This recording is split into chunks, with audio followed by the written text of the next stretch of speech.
Hi, welcome to our starter video on configuration stores. In this video, we'll break down the key fields you see when working with configuration stores to give you a clear idea of how to configure it. Let's get started. Name defines the unique name for your configuration stores.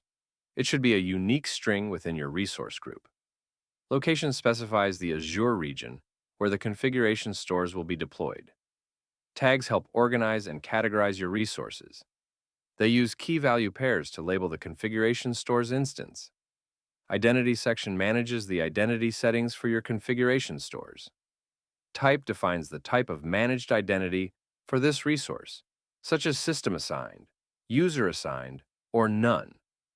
User assigned identities configures user assigned managed identities if the type of the managed identity is chosen as user assigned. Disable local auth is a Boolean value indicating whether local authentication methods, such as access keys, are disabled. This can enhance security by enforcing stricter authentication mechanisms. Public network access determines whether the configuration store can be accessed via public endpoints. Common values include enabled or disabled. Key Vault Properties section configures the encryption-related settings.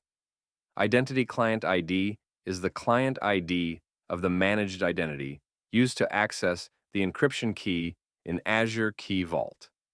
Key Identifier is the full URI of the Key Vault key used for encryption.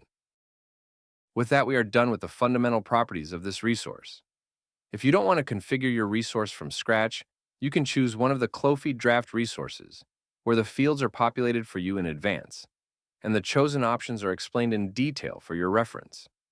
In addition, you have the opportunity to discover the usage of this resource within different cloud architectures.